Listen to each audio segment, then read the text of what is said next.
Hello students, good evening. Welcome to new semester and new subject. This is elective number 6, and under that we are going to study rural water supply and sanitation. But the sanitation part is not much in this subject, but we will see rural water supply, or in short, planning for rural water supply schemes.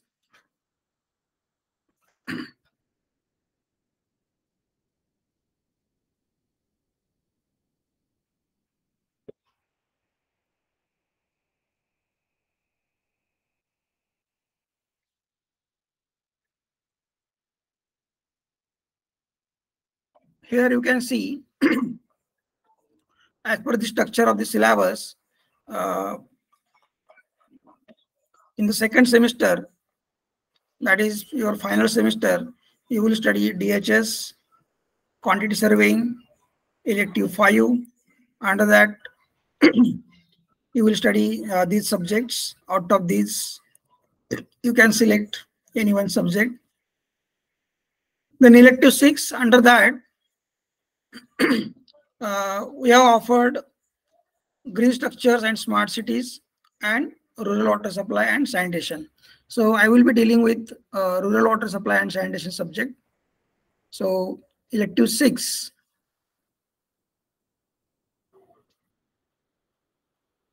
Elective 6, 3 hours theory, 3 hours for NSEM, 70 marks for NSEM examination. There is no practical for this subject. So you can see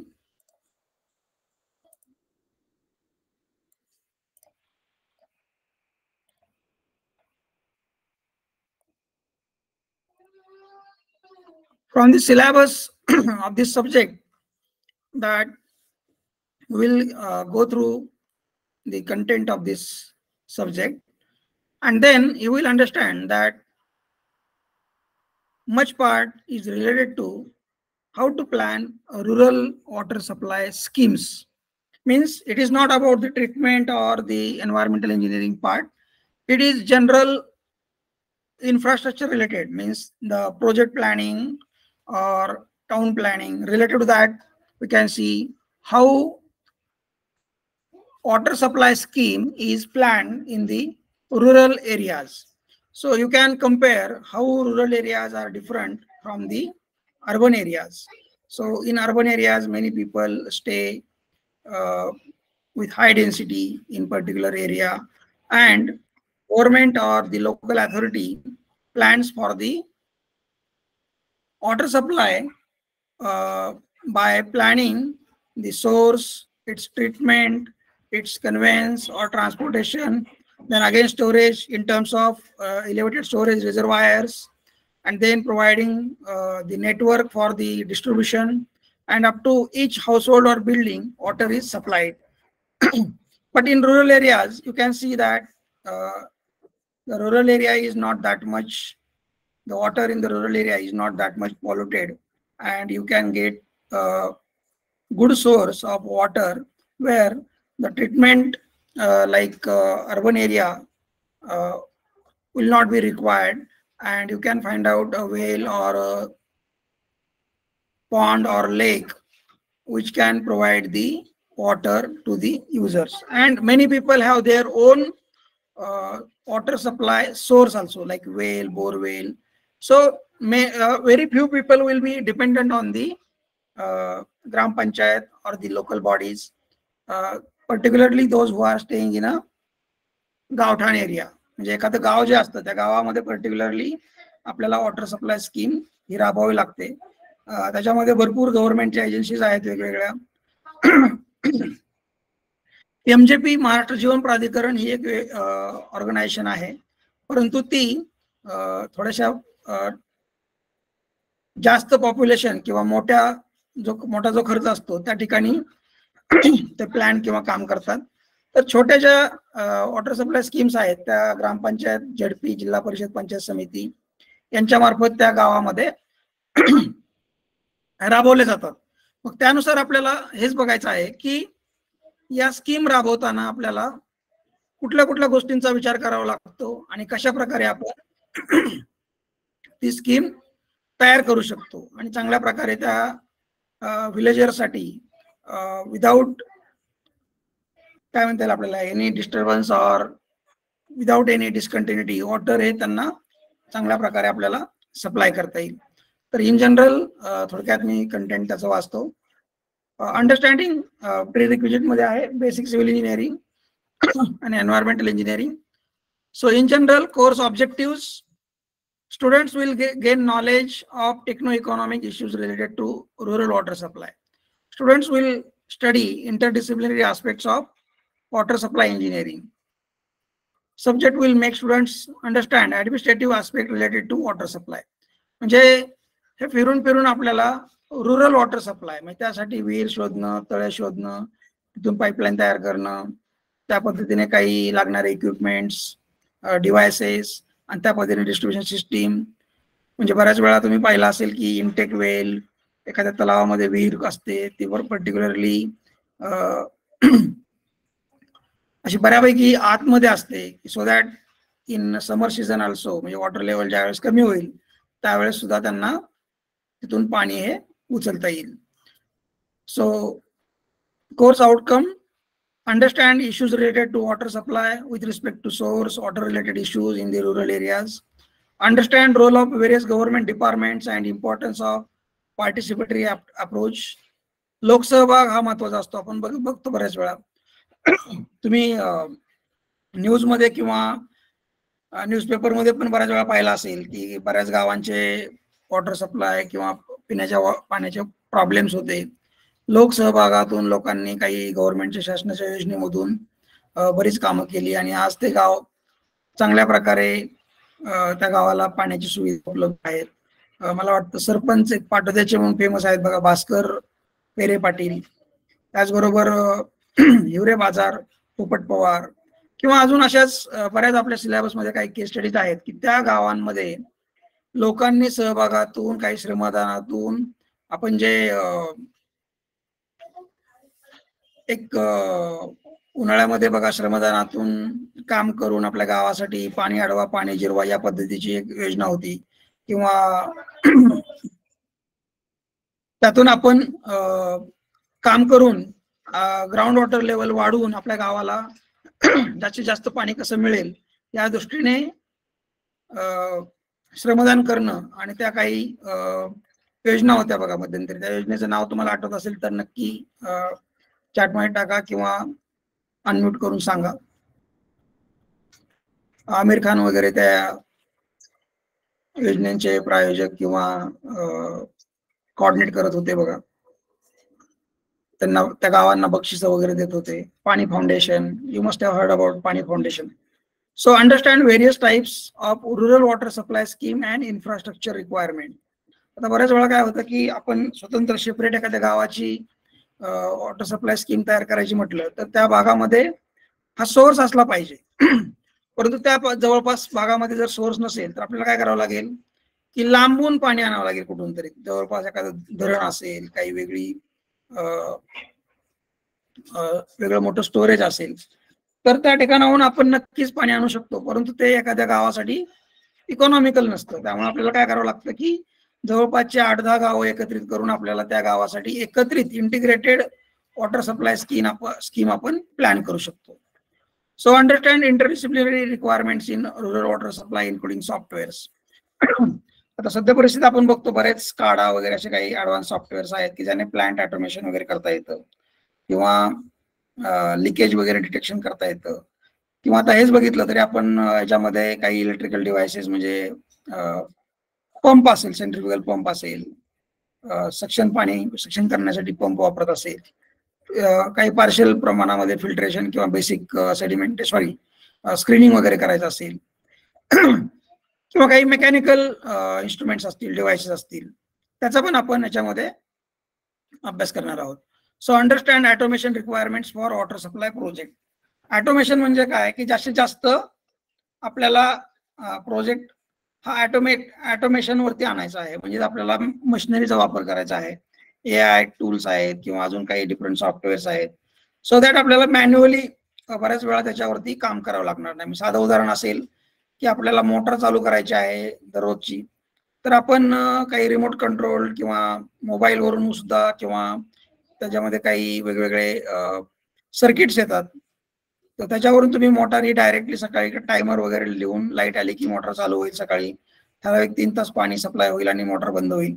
अशा प्रकारचं पण आपण timer हे लावू शकतो. जसं की आपल्या पाण्याच्या टाक्यामध्ये पण लेवल इंडिकेटर्स असतात.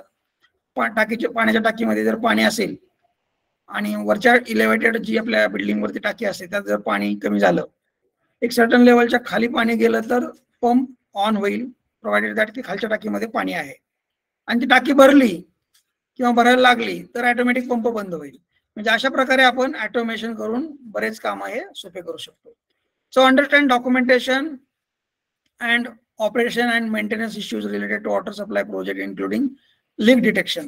आता बऱ्याच वेळा आपण बघतो की पाईपलाईन मध्ये लीक होत असतं पाणी, काही अंडरग्राउंड पाईपलाईन ज्या असतील त्याच्यामध्ये कुठल्याही कारणाने कामानिमित्त खोदणं झालं तर त्याला धक्का लागून लिकेज होऊ शकतं आणि ते डिटेक्ट कसं करायचं या पद्धतीने आपल्याला त्याच्यामध्ये माहिती घ्यायची आहे. आता याच्यामधलं युनिट नंबर 1 हे इंट्रोडक्टरी थोडक्यात आहे. मी थोडक्यात पुढे जाणार आहे so that you will get the introductory knowledge about the subject. Introduction to water related issues. So source with the population, म्हणजे म्हणता येईल आपल्याला की पॉप्युलेशन किती आहे. 2000 पर्यंत असेल तर तुम्हाला ग्राउंड वॉटर युटिलाइज करता येतं, म्हणजे तुम्ही जास्त खर्चिक गोष्टी टाळू शकता. तेच जर 2000 पेक्षा जास्त असेल पॉप्युलेशन तर तुम्हाला सरफेस वरती स्टोरेज केलेलं एखादं रिझर्वायर किंवा लेक मधून पाणी लिफ्ट करून आणता येतं किंवा ग्रॅव्हिटीने आणता येतं. Then introduction to reservation of water. Reservation of water म्हणजे काय म्हणता येईल की आपल्याला पाणी जे आहे स्टोअर केलेलं असतं एखाद्या ठिकाणी तलावामध्ये, रिझर्वायरमध्ये, त्याच्यामध्ये काही प्रायोरिटी ठरवलेल्या असतात. त्यातली पहिली प्रायोरिटी सध्या काय आहे तर ड्रिंकिंग पर्पजसाठी, त्यातलं काही प्रमाणातलं पाणी हे पिण्यासाठी रिझर्व केलं जातं. नंतर मग इरिगेशन, इंडस्ट्रीज, अशा प्रकारे आपल्याला ह्या प्रायोरिटीज बघता येतील. आपले खडकवासला धरण आहे किंवा पानशेत आहे, वरसगाव आहे, त्याच्यामधलं टेमघर आहे, तर त्याच्यामध्ये सुद्धा तुम्हाला बघता येईल की काही प्रमाणात धरणं जे आहेत स्पेसिफिकली पुण्यासाठी वॉटर सप्लाय करण्यासाठी खडकवासला हे धरण बांधलं गेलेलं आहे. त्यामुळं काही 5-10 TMC जे वॉटर आहे that will be reserved for the drinking purpose only, and remaining water with the meeting और proper planning can be distributed to the industries as well as to the irrigation. त्याच्यामध्ये डिटेलमध्ये आपल्याला परत गव्हर्नमेंटचे GR वगैरे बघता येतील. मी थोडक्यात फक्त सांगतोय वरवरचं, डिटेलमध्ये आपल्याला भरपूर त्या टॉपिकमध्ये बघायचं आहे. Permissions of concern authorities to lift water from the notified river. आता तुम्ही बघू शकता की एखादी रिव्हर असेल किंवा एखादा रिझर्वायर असेल तर तिथून आपल्याला पाणी उचलायची पाणी परवानगी, पाणी परवाना अशा प्रकारची प्रोसिजर असते.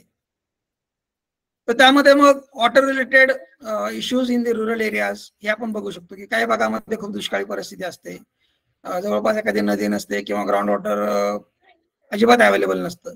मग त्या ठिकाणी आपल्याला वेगवेगळ्या स्कीम मधून वेगवेगळ्या पद्धतीने त्या लोकांसाठी पाण्याची व्यवस्था करावी लागते. बऱ्याच वेळा तुम्ही कोकणात वगैरे जर पाहिलं तर पावसाळ्यात खूप पाणी असतं, उन्हाळ्यामध्ये तो स्लोपचा भाग असल्यामुळे, डोंगर असल्यामुळे पाणी निघून जातं, ग्राउंड वॉटरही नसतं. मग अशा ठिकाणी आपल्याला वेगवेगळ्या प्रकारे ते पाणी स्टोअर करणं गरजेचं असतं. त्याच्याच पुढे आपल्याला शिवकालीन पाणी साठवण योजना ही त्यामुळेच दिलेलं आहे की छत्रपती शिवाजी महाराजांनी सुद्धा शिवकालीन पाणी साठवण योजना म्हणजे काय की त्या काळामध्ये त्यांनी काय केलं होतं की किल्ल्यावरती वगैरे पावसाळ्यात पाणी साठवून ठेवायचे. त्यांनी तलाव वगैरे खोदलेले. तुम्ही पुरंदरवर जा, सिंहगडवर जा, बघा, तोरणा आहे किंवा राजगड आहे, त्या किल्ल्यावरती गेल्यावर तुम्हाला घाट रिजन मध्ये लक्षात येईल की त्या पावसाळ्याच्या भागामध्ये पावसाळ्यामध्ये जे पाणी पावसाचं पडतं ते वरच्या वर त्यांनी स्वच्छ चांगलं पद्धतीने स्टोअर केलेलं आहे आणि तेच पाणी ते वर्षभर वापरतात. टाके म्हणतात बघा, तुम्ही किल्ल्यावरती, प्रत्येक किल्ल्यावरती गेला तुम्हाला ते जाणवेल. So water supply scheme for single gram panchayat and group gram panchayat. आपण जे म्हटलं की बाबा सिंगल ग्रामपंचायतसाठी प्लॅन करायचंय की ग्रुप ग्रामपंचायतसाठी प्लॅन करायचंय ते आपल्याला ठरवावं लागेल. Then geology certificate from the GSDA. Geology certificate म्हणजे काय? GSDA म्हणजे काय? हे गव्हर्नमेंटची यंत्रणा आहे, ते ग्राउंड वॉटरच्या संदर्भामध्ये काम करते. Ground water survey and development agency, म्हणजे जिओलॉजिस्ट त्याच्यामध्ये काम करतात. ते अभ्यास करतात की बाबा ग्राउंड वॉटर पोटेन्शियल कुठं आहे, जमिनीमध्ये पाणी किती आहे, आणि त्यानुसार ठरवलं जातं की त्या भागामध्ये विहीर खोदायची का नाही. म्हणजे बऱ्याच वेळा काय होईल की आपण लोन घेऊन एखादी विहीर खोदतो किंवा वॉटर सप्लाय स्कीम प्लॅन करतो, पण त्यासाठी जर सोर्सच चांगला नसेल, उन्हाळ्यात पाणी त्याचं बंद झालं, तर मग उन्हाळ्यात परत आपल्याला दुसरा काहीतरी प्लॅन करावा लागेल, टँकर बोलावं लागतील. म्हणजे असं होऊ नये म्हणून GSDA त्याच्यावरती काम करतं, त्यांनी नकाशे बनवलेले आहेत वगैरे, ते सगळं आपल्याला बघता येईल. भरपूर त्यांचं काम आहे. आणि जिओलॉजीचं आणि त्याचं relation with the ground water हे एक महत्वाचा भाग आहे आपल्याकडे, की पावसाचं पाणी पडल्यानंतरच आपल्या ग्राउंड वॉटरमध्ये रिचार्जिंग होतं, पाणी स्टोअर होतं आणि ते पाणी आपल्याला वर्षभर मिळतं. तर ह्या वर्षीच बघा थोडासा दुष्काळ आहे, पाऊस कमी पडलेला आहे, तर ग्राउंड वॉटरमध्ये तेवढं पाणी आता सध्या असणार नाहीये, किंवा जे मागच्या वर्षीच आहे ते जास्त दिवस पुरणार नाहीये. त्यामुळं 2 वर्ष पाणी पुरेल अशा प्रकारची व्यवस्था आपल्याला करता येत नाही. म्हणजे आपल्याला दरवर्षी रिचार्जिंग वरती आणि पावसावरती अवलंबून राहावं लागतं. स्ट्रेंथनिंग ऑफ सोर्स म्हणजे आपला सोर्स जो आहे, विहीर जे आहे त्या भागामध्ये सोर्स, विहिरीला स्ट्रेंथन करायचं म्हणजे काय की त्याचा ग्राउंड वॉटर जो आहे तो स्ट्रेंथन करायचा. म्हणजे त्या भागामध्ये त्याच्या वरच्या कॅचमेंटमध्ये आपल्याला पाणी स्टोअर करायला पाहिजे, पर्क्युलेट करायला पाहिजे, किंवा पाणी अडवा पाणी जिरवा म्हणतो, बांधबंदिस्ती आहे, हे सगळं केलं रुरल भागामध्ये, तर त्या भागामध्ये पाणी हे आपल्याला जास्तीत जास्त मिळू शकतं. आता आपण जलस्वराज्य स्कीम आहेत किंवा ओढे नाले खोलीकरण वगैरे तुम्ही ऐकलं असेल, ह्या बऱ्याच स्कीम आहेत, त्याच्यातून आपण हे पाणी ग्राउंड वॉटर वाढू शकतो. Then introduction to rain water harvesting. Rain water harvesting बघा, अर्बन एरियामध्ये वेगळे स्ट्रक्चर्स आहेत, रुरल एरियामध्ये वेगळे स्ट्रक्चर्स आहेत. देन काही टेक्निक आहेत बघा, हॉरिझॉन्टल बोर, आपण विहिरीमध्ये आडवा बोर घेतो. हायड्रोफ्रॅक्चरिंग, एखाद्या बोरवेलमध्ये खाली काही एक्सप्लोजिव्ह वापरून आपण ते रॉक ब्लास्ट करू शकतो, सो दॅट त्यातला खडक जो आहे तो थोडासा मोकळा होईल आणि अजून जास्त पाणी फ्रॅक्चर मधून पाणी जाईल आतमध्ये आणि पाणी जास्त प्रमाणात साठू शकेल. देन वेल सिंकिंग. वेल सिंकिंग म्हणजे हे बघा की वाळूमध्ये विहीर जर आपण बांधत असेल तर त्यावेळेस तुम्हाला खाली खोदता येत नाही पूर्ण, कारण वाळू आतमध्ये येत असते. त्यावेळेस तुम्ही काय करता की वरचा 1-2 मीटरचा टॉप बांधता आणि खालची वाळू एक्सकॅव्हेट करता, की तो टॉप परत खाली खाली खाली खाली खाली जातो आणि त्या पद्धतीने तुम्ही वरती बांधकाम वाढवू शकता. म्हणजे अशा प्रकारे वेगवेगळे टेक्निक आहेत, हे थोडक्यात दिलेलं आहे. Unconventional methods by the GSDA, त्या मेथड्स वगैरे सगळ्या मी तुम्हाला ग्रुपवर पण माहिती टाकलेली आहे, तुम्ही बघा थोडंसं, त्यामध्ये आपण डिटेलमध्ये जाणारच आहोत. Retrofitting of the schemes. Retrofitting म्हणजे काय? रेट्रोफिटिंग म्हणजे काहीतरी आपल्याला ऍडिशनल सपोर्ट लावायचा आहे, की सो दॅट तुमच्या ज्या ऑलरेडी एक्झिस्टन्स मध्ये स्कीम आहेत त्या चांगल्या प्रकारे चालतील. म्हणजे जसं की जुन्या गावांना काही ऑलरेडी आपण वॉटर सप्लायच्या स्कीम केल्या होत्या, परंतु त्या पाईपलाईन फुटलेल्या आहेत, काही पाईपलाईन चोरी गेलेल्या आहेत, विहिरी पडलेल्या आहेत, टाक्या फुटलेल्या आहेत, तर त्याचा आपण रिपेअर आणि मेंटेनन्स करून त्या स्कीम परत कामामध्ये आणणं म्हणजेच retrofitting of the schemes. Use of व्हीफोल्स. व्हीफोल्स म्हणजे काय की आपण बांधकाम करताना बघा भिंतीला साईडला पाईप लावतो, सो दॅट अंडरग्राऊंड जे पाणी सिपेज होतं ते पाणी आपल्याला बाहेर पडतं आणि त्या लॅटरल प्रेशर किंवा त्या भिंतीवरती तेवढा प्रेशर त्याच्यामध्ये येणार नाही. त्या प्रकारे ह्याचे ऍप्लिकेशन वेगवेगळे आहेत. Yield test on the open well. Yield test म्हणजे काय की एखादी विहीर किती पाणी देऊ शकते. तुम्हाला गुगलला टाकलं व्हिडिओ, युट्यूबला गेलं की तुम्हाला याच्यावरचा व्हिडिओ मिळतो, की जसं की आपल्याला इल्ड म्हणजे उत्पादन, एखाद्या विहिरीचं उत्पादन म्हणजे काय असेल तर त्या विहिरीमधून पाणी किती मिळतं. तर कसं चेक करणार? तर पहिल्यांदा तुम्हाला पूर्ण विहीर रिकामी करावं लागेल आणि किती तासांनी किती पाणी येतं हे जर तुम्ही त्याचं व्हॉल्यूम मेजर केलं तर त्याचं थोडक्यात ते इल्ड झालं. आणि त्या प्रकारे तुम्ही अंदाज लावू शकता की या विहिरीमध्ये किती पाणी आहे, झरे किती आहेत, पाणी किती येऊ शकतं. Then tube and borewell. आता आपण हातपंपला बघतो, खेडेगावामध्ये हापसा म्हणतात, बरोबर आहे. जुन्या काळी किंवा अजूनही बऱ्याच ठिकाणी हापसा असतो किंवा बोरवेल असतात. त्याला आपण म्हणजे विहिरीसारखं खोदायची गरज नाही, शॉर्ट डायमीटर मध्ये किंवा काय त्याचं 25-30 मिलीमीटर सेंटीमीटर किंवा त्या पद्धतीने त्याचा जमिनीमध्ये 200-300 फूट खड्डा होल मारून आपण त्याच्यामध्ये सबमर्सिबल मोटर टाकून वगैरे पाणी हे वरती काढू शकतो. म्हणजे हे कमी खर्चातल्या गोष्टी आहेत. तसंच हातपंप आहे, बऱ्याच ठिकाणी इलेक्ट्रिसिटी नसेल तर आपण हातपंपाने त्याचं मुवमेंट करून पाणी हे वरती आपल्याला घेता येतं. हे इंट्रोडक्शन टू शिवकालीन पाणी साठवण योजना. मी सांगितलं तुम्हाला की गड किल्ल्यावरती पाणी कसं साठवलं जायचं, त्यानुसार आपण त्या केस स्टडीज बघू शकतो. Then water quality and quantity म्हणजे काय की water quality is related to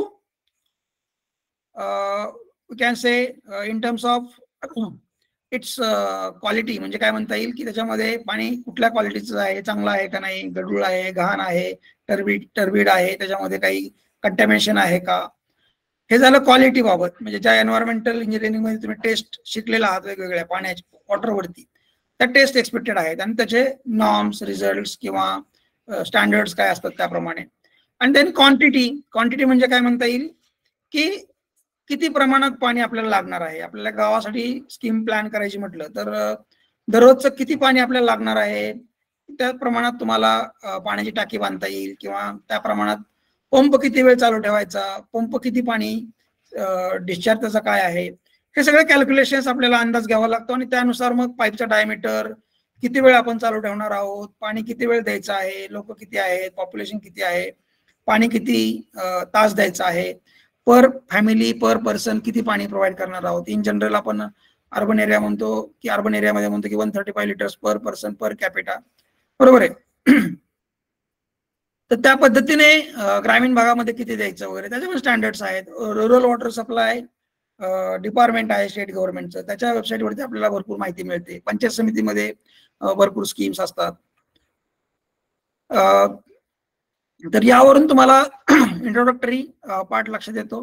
me असंच पटपट पूर्ण 6 युनिट कव्हर करणार आहे आणि मग प्रत्येक युनिटमध्ये आपल्याला डिटेलमध्ये जाता येतील. त्याचा इनसेमचा क्वेश्चन पेपर, एंडसेमचा क्वेश्चन पेपर, आतापर्यंत एकदा इनसेम झालेली आहे याची, त्याचा क्वेश्चन पेपर आपण बघूयात, डिस्कस करूयात. तुम्हाला मी एवढं चर्चा केल्यानंतर तुमच्या लक्षात येईल की it's not that much difficult and you can score easily. पण थोडंसं टेक्निकल आहे, तुम्हाला नीट टेक्निकल आन्सर्स लिहिणं एक्सपेक्टेड आहे. जर असं इन जनरल काही लिहिलं तर तुम्हाला त्याचे मार्क मिळणार नाहीत. पॉईंट टू पॉईंट थोडंसं लिहावं लागेल. सो स्कोरिंग थोडंसं ॲव्हरेज राहील असं म्हणता येईल किंवा तुम्ही चांगलं लिहिलं तर मार्क मिळू शकतील. सो युनिट नंबर 2 मध्ये various departments involve in the water conservation. आता तुम्ही बघू शकता कृषी विभाग असतो बघा, ॲग्रिकल्चर डिपार्टमेंट किंवा आपण त्याला कृषी विभाग म्हणतो, त्यांच्या वेगवेगळ्या स्कीम असतात बघा. नालाबंद, सिमेंट बंधारे, लूज बोल्डर्स किंवा असे काही वेगवेगळे स्ट्रक्चर्स बांधतात ते रुरल एरियामध्ये, पडीक जमिनीमध्ये वगैरे किंवा ओढ्यावरती, नाल्यावरती, आणि ते पाणी स्टोअर करून ठेवतात so that our ground water level will get increase. So participatory approach for success of the project. आता एक गावाचं बघा श्रमदान मी तुम्हाला सांगितलं की पाणी फाउंडेशन वगैरे ह्यांचं जे घोषवाक्य असेल त्यांचं किंवा त्यांचे जे ऍक्टिव्हिटीज आहेत त्यावरून तुमच्या लक्षात येईल की हे प्रत्येक ठिकाणी आपण फक्त दुसऱ्यांनीच कोणीतरी आपल्याला करून दिलं पाहिजे आणि त्यानुसार आम्ही फक्त पाणी पिऊ असं म्हणून चालत नाही. तर आपल्या गावासाठी, आपल्या भागासाठी जर आपण त्याची काळजी घेऊ शकलो तर ह्या गोष्टी चांगल्या प्रकारे सक्सेसफुल होतात. कारण की शेवटी काय आहे की नुकसान आपण करणार आणि दुसरं कोणतरी काळजी घ्यायला तिथं उपलब्ध असेल असं काही नाही. गावामध्ये, गावातल्या परिसरामध्ये कुऱ्हाडबंदी, जनावरे चराई बंदी किंवा गवत कापून आणणं पडीक भागातलं वगैरे, अशा वेगवेगळ्या पार्टिसिपेटरी अप्रोच मध्ये हे आहेत, गोष्टी आहेत. आणि लोकांनी विहिरीचं रिचार्जिंग करणं, बोरवेलचं रिचार्जिंग करणं वगैरे अशा भरपूर गोष्टी आहेत. Then financial schemes available with the department. आता हे मी तुम्हाला सांगितलं की NGP आहे, त्यानंतर पंचायत समिती आहे, त्यांच्या मार्फत आपल्याला जिल्हा परिषद मार्फत वेगवेगळ्या स्कीम मार्फत ह्या खेडेगावांना पाण्याची सुविधा ही मिळत असते. देन केस स्टडीज, पळसोशी भोर मधले केस स्टडी आहे, तिथं काय केलं तिथल्या लोकांनी आपल्याला ते बघायचं आहे. तुम्हाला PDF पण टाकलेले आहे. हिवरे बाजार, पोपट पवार, लांबखनी धुळे मधलं आहे. तर ह्या केस स्टडीज नावासहित तुम्हाला एक्झाम मध्ये विचारू शकतात. Explain the case study of लांबखनी रिलेटेड टू वॉटर सप्लाय. यावरून तुमच्या लक्षात येईल की आपल्याला ह्या गोष्टी थोड्या डिटेलमध्ये अभ्यास करून चांगल्या प्रकारे लिहिता येऊ शकतात. Then available with the MGP. ह्या म्हणजे MGPच्या संदर्भामध्ये त्यांनी ह्या केस स्टडीज कशा हँडल केल्या किंवा त्याच्यावर काम कसं केलं ते आपल्याला बघता येईल. Then capacity building of the villagers, म्हणजे व्हिलेजर्सला आपल्याला स्ट्रेंथन करायचं आहे की कशा प्रकारे आपण त्यांचं त्यातल्या त्यात म्हणजे हा आस्पेक्ट जो आहे रुरल वॉटर सप्लाय तो आपल्याला चांगल्या प्रकारे कशा प्रकारे स्ट्रेंथन करता येईल सो दॅट त्या लोकांना पाणी प्यायची व्यवस्था झाली तर त्यांना कुठे वन फिरावं लागणार नाही, त्यांना उन्हाळ्यामध्ये लांबून किंवा घाण पाणी पिल्यामुळं, खराब पाणी पिल्यामुळं त्यांचं आरोग्य धोक्यात येणार नाही. म्हणजे अशा प्रकारे आपल्याला स्वच्छ चांगला पाणी पुरवठा करायचा आहे थोडक्यात. त्याचं मेन हे उद्देश आहे. सेंट्रल गव्हर्नमेंटच्या सुद्धा आता खूप योजना आहेत बघा. त्या पण तुम्हाला मी लिंक शेअर करतो किंवा तुम्ही सुद्धा डायरेक्टली बघू शकता. सेंट्रल गव्हर्नमेंटच्या म्हणजे रुरल डेव्हलपमेंटच्या डिपार्टमेंटच्या अंडर सध्याला त्यांनी खूप खर्च करायचं प्रपोज केलंय किंवा करतायत आणि त्यासाठी तुम्हाला ते खेडेगावामध्ये करोडो रुपये देत आहेत. त्या गोष्टींचं तुम्हाला अंडरस्टँडिंग जर असेल, तुम्ही तुमच्या गावासाठी किंवा ऍज अ कॉन्ट्रॅक्टर त्या स्कीम्स प्लॅन कशा करतात, त्याचं इस्टिमेशन किती आहे, खर्च कसा करायचा वगैरे, या सगळ्या गोष्टी तुम्हाला लक्षात येऊ शकतात. So unit number 3, various types of rural water supply schemes. बरोबर आहे. Introduction to single village scheme, introduction to regional rural water supply scheme, use of available infrastructure if any, retrofitting to the available infrastructure. हे आपण थोडक्यात बघितलेलं आहे. बरोबर आहे. Retrofitting म्हणजे काय, various components and layout of water supply schemes. In general आपण वॉटर सप्लाय स्कीम मध्ये काय काय प्लॅन करतो ते आपल्याला बघता येईल. बरोबर आहे. Score depth calculation for well on bank in a river bed. Score depth आपण थोडंसं याच्यामध्ये बघितलंय बघा, ब्रिज इंजिनिअरिंग मध्ये, की ज्यावेळेस पाणी नदीचं पाणी मोठ्या स्पीडने वाहत असतं त्यावेळेस ते खाली इरोड होतो सरफेस, ती डेप्थ आपल्याला बघायची असते की स्कोर डेप्थ, किंवा त्या प्रमाणामध्ये आपल्याला मग तो विचार करून आपल्याला आपले इनटेक वेल किंवा जॅक वेल, पंप हाऊस हे जे आहे बांधायचं आहे, तर ह्या गोष्टी आपल्याला प्लॅन करता येतात.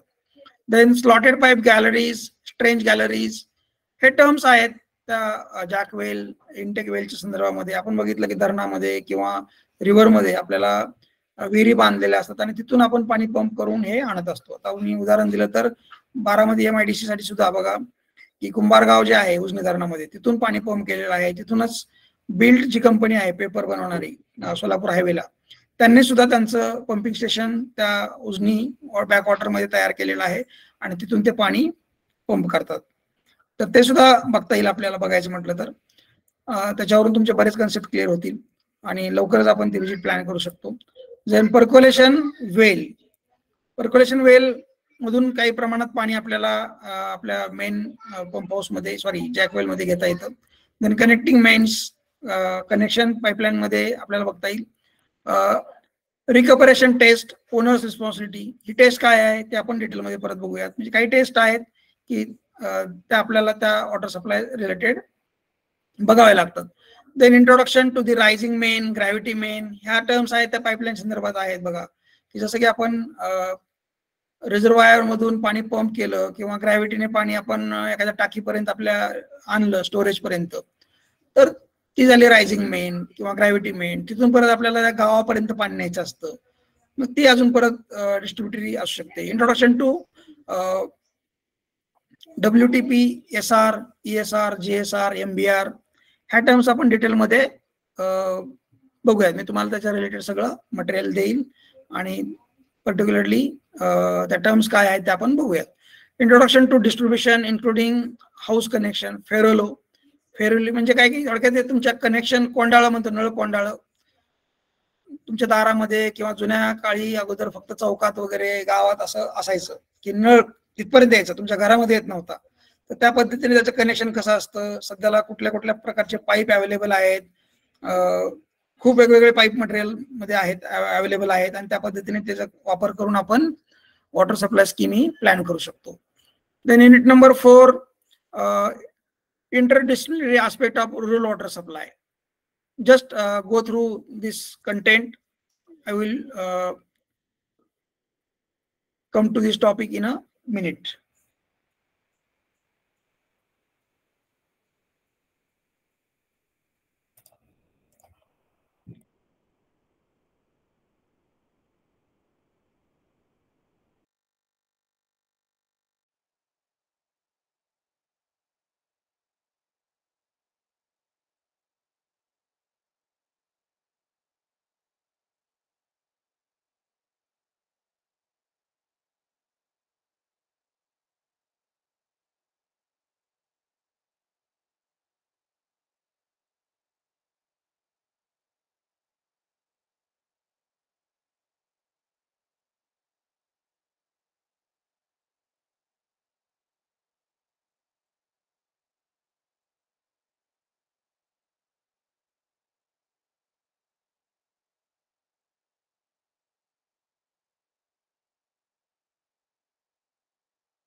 If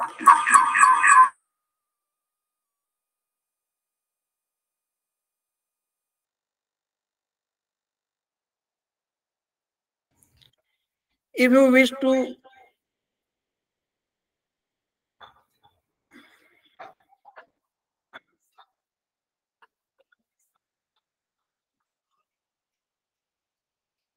wish to say something, you can unmute and ask your question or doubt, or we will go ahead.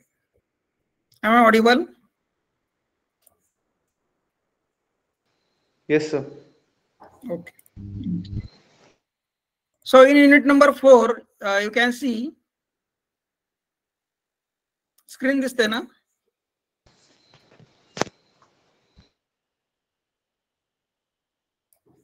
अजून तरी नाही दिसत सर काय. स्क्रीन दिसत नाहीये? नाही म्हणजे तुम्ही लॅपटॉपची स्क्रीन शेअर केली का? मी आतापर्यंत दिसलीच नव्हती का तुम्हाला? नाही दिसलीच नाही, फक्त ऐकत होतो सर. बर, मी स्क्रीन पण ती गायब झाली असेल. बर, आता दिसत असेल आय थिंक. हा हा दिसते सर. बर, मी हे कंटेंट यातलं वाचलं होतं सगळं आतापर्यंत. Unit number 1, unit number 2, unit number 3, unit number 4. So here you can see interdisciplinary aspect of the rural water supply. So introduction to electromechanical aspect. मी तुम्हाला म्हटलं की इलेक्ट्रिकल आणि मेकॅनिकलचा थोडा संबंध येतो, बरोबर आहे. पाईप, मशिनरी किंवा काही डिव्हाइसेस, त्या पद्धतीने पंपिंग मशिनरी म्हणजे आपले सेंट्रिफ्युगल पंप आहेत. Source intake, WTP, ESR, water treatment plant or elevated storage reservoir. Introduction to hydraulic testing of pipelines. Hydraulic testing of pipeline म्हणजे काय की पाईपलाईन ती कॅपॅसिटीची आहे का, चांगली आहे का, त्याची स्ट्रेंथ आपण बघू शकतो. Source, conveyance, selection of rising main, its appurtenances to control the water hammer. Water hammer तुम्ही FM मध्ये ऐकलं असेल की मोठ्या ह्याच्यामध्ये पॉवर प्लांट मध्ये वगैरे जे पेन स्टॉक येतात त्याच्यामध्ये जर आपण अचानक पाणी बंद केलं तर बॅकवर्ड साईडला वेव्ह तयार होतात आणि त्यानुसार प्रेशर येऊ शकतं किंवा त्याच्यामुळं पाईपलाईन ही फुटू शकते. मग त्यामुळे तिथं एक ओपनिंग सर्च टँक वगैरे असतं, तर त्या गोष्टी आपल्याला FM मधून थोड्याशा लक्षात घेता येतील. ओके, फ्लो एअर लॉक्स, त्यासाठी आपल्याला मध्ये मध्ये एअर निघण्यासाठी काही डिव्हाइसेस असतात, ते आपण पाईपलाईन वरती वगैरे बघतो बऱ्याच वेळा. Introduction to pumps and pumping machinery, selection of types of pumps. आता काय सेंट्रिफ्युगल आहे, सबमर्सिबल आहे किंवा रेसिप्रोकेटिंग असतात, त्यातलं वेगवेगळ्याचं सिलेक्शन कसं करायचं, फरक काय, ते आपण फ्लुइड मशिनरीमध्ये पण बघितलेलं आहे. Then calculation of hours of power required, हे कशावरून ठरेल, त्याचं आउटपुट जर आपल्याला माहित असेल की किती पाणी पंप फेकणार आहे, मग त्या पद्धतीने आपल्याला पाईपलाईनचा डायमीटर त्या पद्धतीने डिस्चार्ज प्रमाणे ठेवावं लागेल. त्यानंतर त्या पद्धतीने आपल्याला पाण्याची टाकी किती भरण्यासाठी किती वेळ लागेल ते काढू शकतो आपण. म्हणजे ह्यानुसार आपल्याला किती वेळ पाणी चालू ठेवायचं हे आपल्याला कळते. Then requirements of electric supply, 3 phase, single phase काय आहे हे थोडंसं तुम्हाला इलेक्ट्रिकल गोष्टी आता लक्षात येतील. किंवा जे मोटार पंप आहे त्यांना 3 फेज कनेक्शन लागतं, घरगुती कनेक्शन हे आपलं सिंगल फेज असतं, त्या पद्धतीने. Then ability of ES software, then programs for design of economic meter of RM techno, then economic materials, RM म्हणजे rising gravity main as well as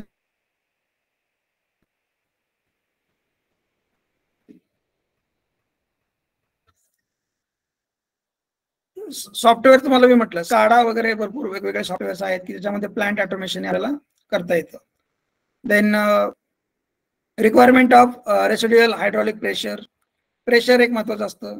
FM related म्हणजे flow through open channels आणि flow through pipes हा जो part आहे, that is flow through pipes. त्या पाईपचं design, pipeline design करणं, pressure म्हणजे loss due to friction, then contraction, expansion, अशा बऱ्याच गोष्टी असतात, ऑब्स्ट्रक्शन, ते सगळे लॉसेस कन्सिडर करून आपण पाईपलाईन डिझाईन करू शकतो. Then calculation of hydraulic grade line, that is HGL, then frictional head with total head acting on the pump. FM मध्ये थोडेसे टर्म्स आहेत. Introduction to Jaltantra software of IIT Bombay. Jaltantra software काय आहे वगैरे त्या रिलेटेड आपण एक सेपरेट व्हिडिओ बघू शकतो, किंवा त्यांच्या काही PDF आहेत त्या आपल्याला बघता येईल, त्यांनी काय काम केलं आहे जलतंत्र सॉफ्टवेअर मध्ये, काय शिकता येईल. Then further part is instrumentation in water supply engineering. Here you can see introduction to auto pump controller. Instrumentation म्हणजे काय की उपकरणीकरण, म्हणजे कुठले कुठले उपकरणं लागतात, काय काय त्याचे डिव्हाइसेस आहेत वगैरे, अशा प्रकारे त्याचं काम आहे.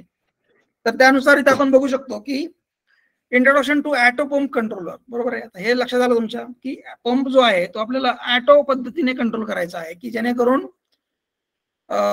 तो चालू होईल आणि बंद पण होईल.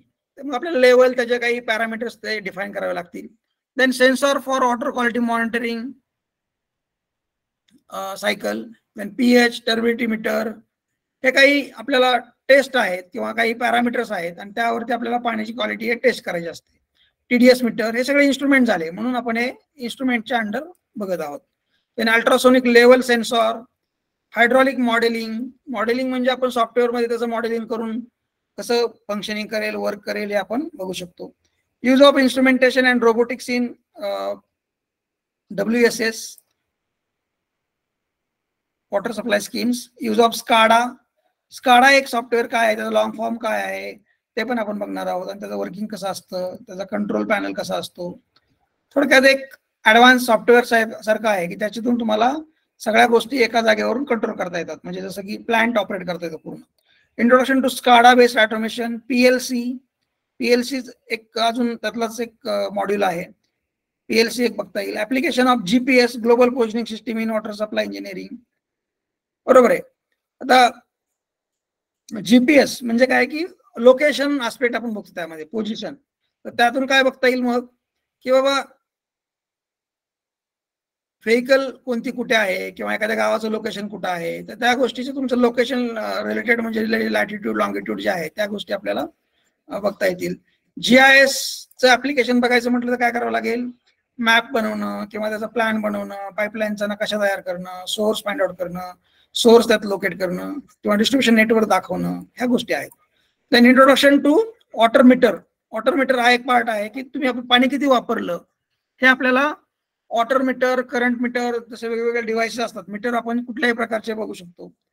तसंच pH meter, turbidity meter, TDS meter, त्या पद्धतीने वॉटर मीटर आपल्या पाईपलाईनला असतात आणि ते तुम्हाला किती पाणी सप्लाय केलं इन टर्म्स ऑफ M³ किंवा लिटर्स, ते तुम्हाला रिडिंग घेऊन कॅल्क्युलेट करता येतं. म्हणजे सध्याला अर्बन एरियामध्ये तरी पाणी जो सप्लाय होतं म्हणजे MGP किंवा नगरपालिका मार्फत, महानगरपालिका मार्फत, तर युजर्ससाठी त्यांच्या एंडला असे मीटर्स असतात आणि त्या मीटरवरून तुम्हाला रिडिंग घेता येतं. म्हणजे मागच्या महिन्याचं नोट करा, लाईट बिलासारखंच म्हणायचं आपल्याला.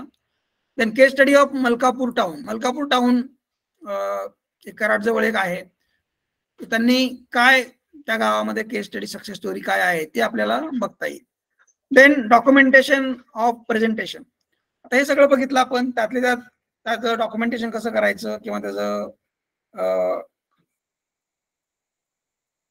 क्वालिटी किपिंग कसं ठेवायचं, म्हणजे रेकॉर्ड कसं ठेवायचं वगैरे, त्या रिलेटेड गोष्टी आहेत. Record drawings to the of executed works, हे आपल्याला महत्त्वाचे असतात, कारण की ज्या वेळेस आपल्याला पुढे त्याच्यावरती काही मेंटेनन्स वगैरे करायचं असतं तर ते कुठून लाईन आहे, काय काय त्याचे डायमेन्शन्स होते, ह्या सगळ्या गोष्टी माहीत असतील तर आपण इझिली त्याचं रिपेअर वर्क करू शकतो. Then periodical maintenance of pumping machinery, electrical components and other machinery.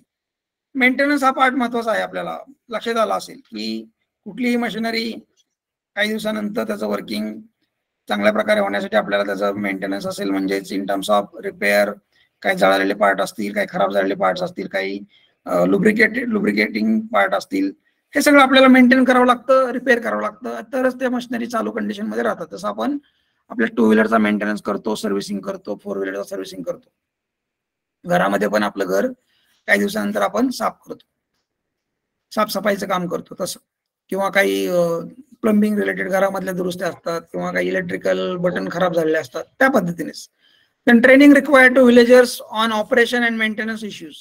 आता तुमच्या लक्षात आलं असेल की बाबा या गोष्टीवरती ट्रेनिंग लोकांना पण देणं गरजेचं आहे, तरच त्या गोष्टी चांगल्या प्रकारे टिकतील. Then introduction to preventive maintenance म्हणजे काय की जसं आपण दवाखान्यात जाऊन आजारी नसताना पण आपल्या बॉडी चेकअप करतो आणि काय आजारी आहे, मी आजारी पडू शकतो, माझं काय कुठल्या गोष्टीमध्ये कमतरता आहे, ब्लड, बीपी, म्हणजे ह्या सगळ्या गोष्टी आपण चेक करतो आणि त्यानुसार बघतो की बाबा हृदय चांगलं आहे का, माझं रक्त चांगलं आहे का, मला काही दुसरे कुठले आजार होत आहेत का. हे झालं प्रिव्हेंटिव्ह चेकअप. तसंच प्रिव्हेंटिव्ह मेंटेनन्स म्हणजे काय की कुठली गोष्ट एखादी फेल होऊ नये, गाडी आपली ऐन टायमाला खराब होऊ नये म्हणून आपण रेग्युलरली सर्व्हिसिंग करतो. तशाच पद्धतीने प्रिव्हेंटिव्ह मेंटेनन्स म्हणजे पुढे काही अडचण येऊ नये म्हणून आपल्याला काही गोष्टींचा मेंटेनन्स हा इन ऍडव्हान्स चांगल्या प्रकारे ठेवलं म्हणजे त्याचं प्रॉपर मेंटेन केलं तर पुढचा प्रॉब्लेम हा होणार नाही. That is we can prevent the failure of the machine. Then leakage detection techniques use and importance. आता लिकेज म्हणजे काय की पाईपलाईन मध्ये खूप वेगवेगळ्या प्रकारचे लिकेजेस होतात, बरोबर आहे, कारणामुळे होऊ शकतात. कधी लोक फोडून ते पाणी शेतामध्ये वळवू शकतात. तर त्या पद्धतीने ते डिटेक्ट कसं करायचं की एक्झॅक्टली पाणी वरती आलं तर कळेलच की बाबा इथं कुठेतरी पाणी लिकेज झालंय. परंतु आता सध्या आपल्याकडे जसं करंट म्हणजे एखादी वायर कुठे लीक आहे वरून इन्सुलेट केलेली असेल तर ती वायर कुठे लीक आहे तर त्याचं रेजिस्टन्स, करंट, ॲमीटर किंवा एम्पियर ह्या सगळ्या गोष्टी व्होल्टमीटर वापरून आपण चेक करू शकतो. ऑन द सेम लाईन आपल्याला काही ऍडव्हान्स इक्विपमेंट आहे की त्यातून आपल्याला हे पण कळतं की एक्झॅक्टली पाईपलाईन मध्ये किती अंतरावरती लिकेज आहे. त्या पद्धतीने आपण तिथं एक्सकॅव्हेशन करून पाईपलाईन दुरुस्त करू शकतो.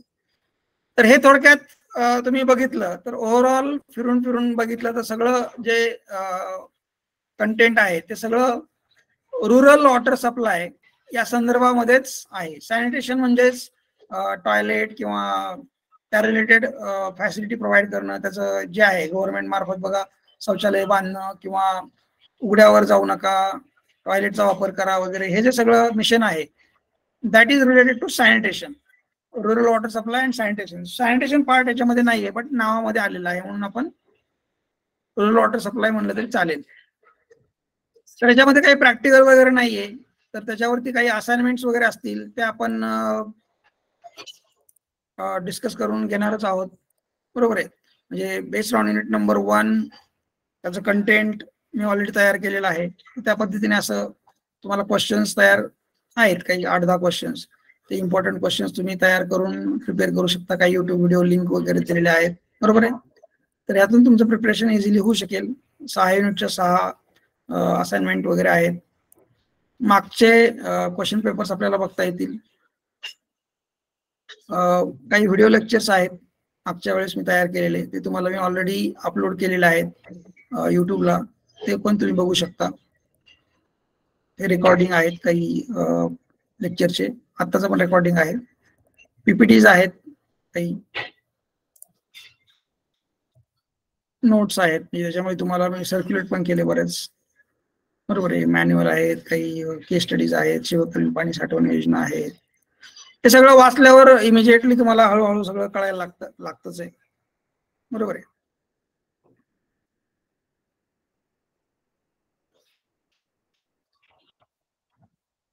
आपण डिटेलमध्ये बघूयात एक एक गोष्ट. आता थांबतो मी ह्याच्यावरती.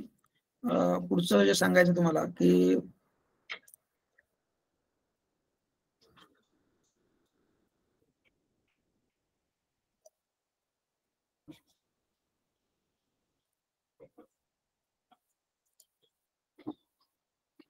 क्वेश्चन पेपर्स इनसेम जी झाली मागे, आता बॅकलॉग म्हणून तर होत नाही, बरोबर आहे. तर ती फक्त रेग्युलर सेमिस्टर मध्ये होत असते. त्यानुसार मग आता तुम्ही युनिट नंबर 1 आणि 2 हे इनसेम मध्ये असतात आणि पुढचे जे आहेत 3, 4, 5, 6 ते आपल्याला एंड सेम साठी असतात. तर त्यावरून बघा थोडंसं डिटेलमध्ये एक्सपेक्टेड आहे. त्यामुळे तुम्हाला मी म्हटलं की सोपं असलं तरी प्रॉपर रिप्रेझेंटेशन आणि अंडरस्टँडिंग महत्वाचे आहे, तर थोडं स्कोरिंग चांगलं होऊ शकेल. पासिंग काही खूप अवघड नसेल, परंतु थोडंसं अंडरस्टँड केलं, समजून घेतलं सगळं गोष्ट, नीट लेक्चर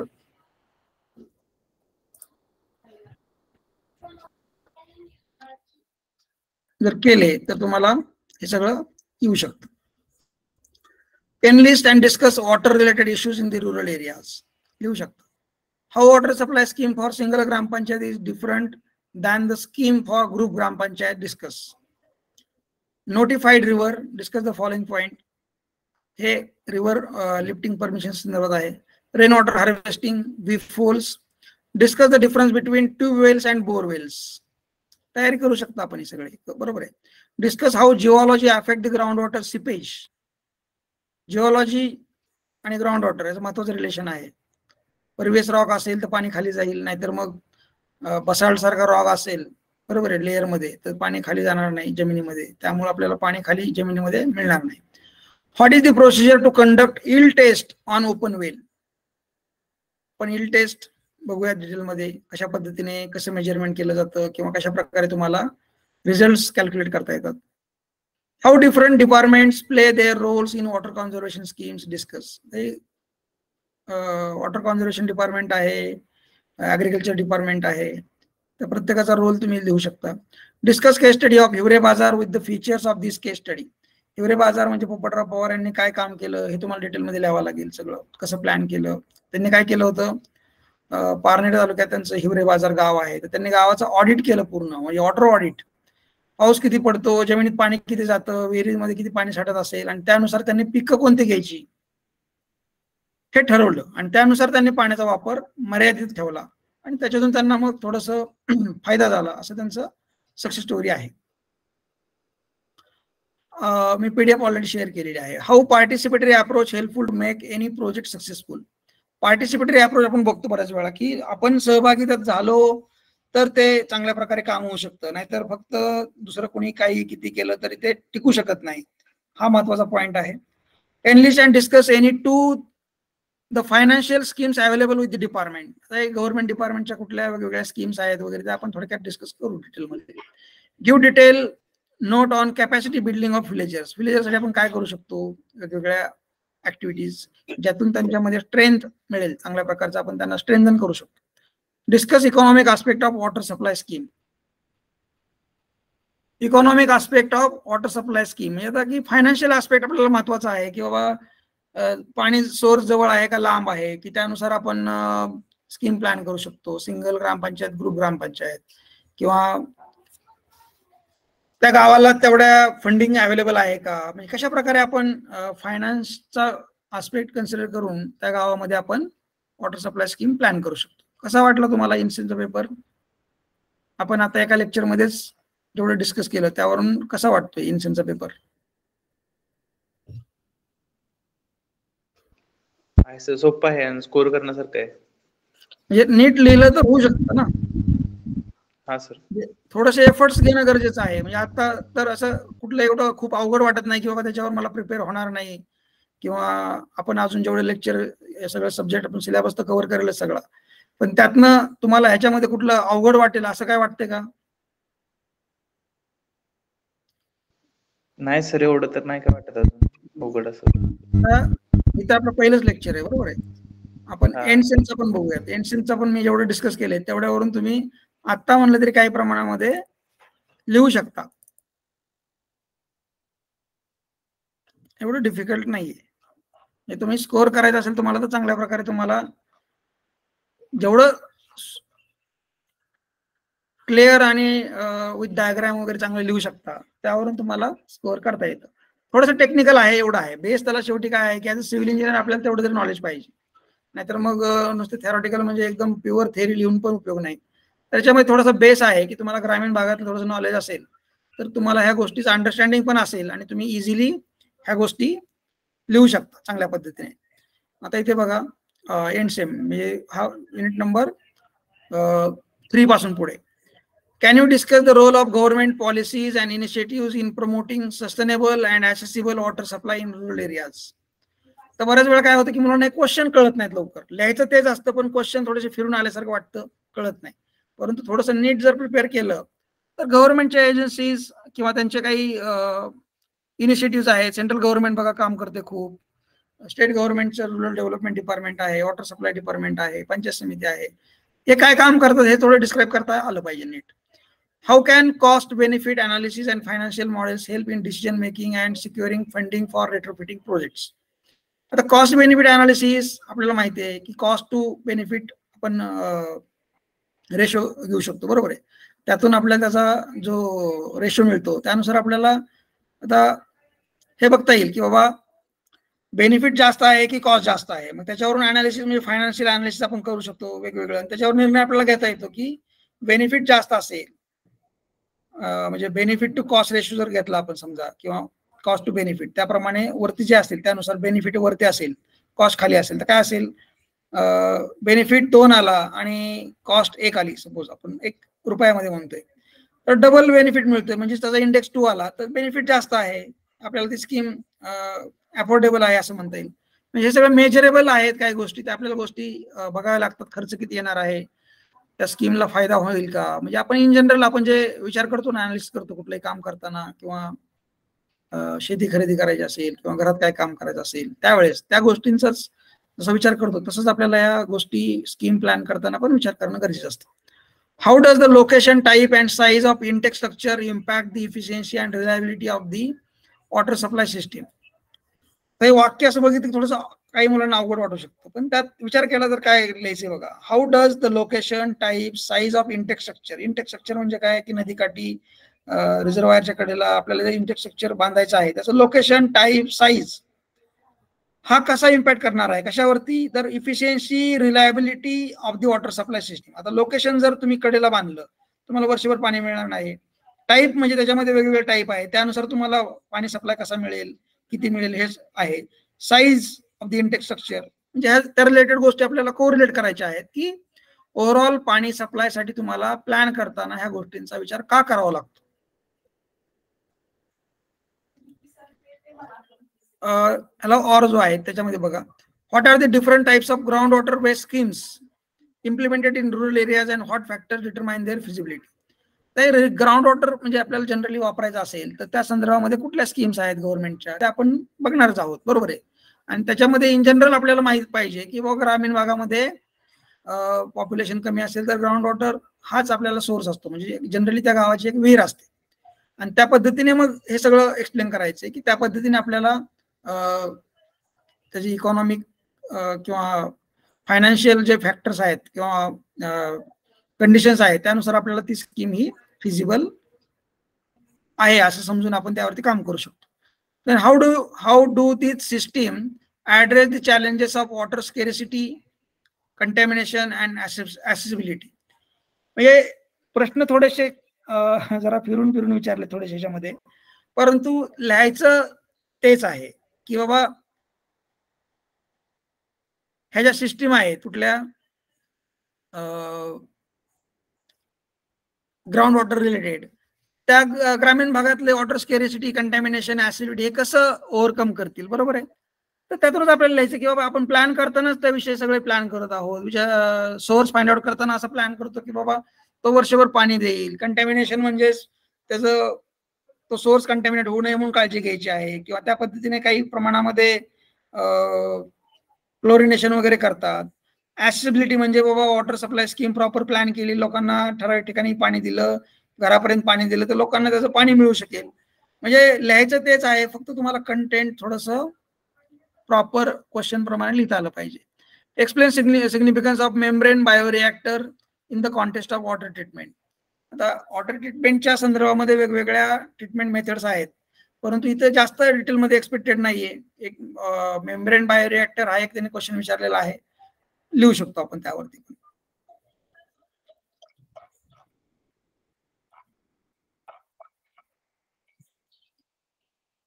पुढचा क्वेश्चन बघा, how can interdisciplinary collaboration enhance community participation and empowerment in the rural water supply initiatives.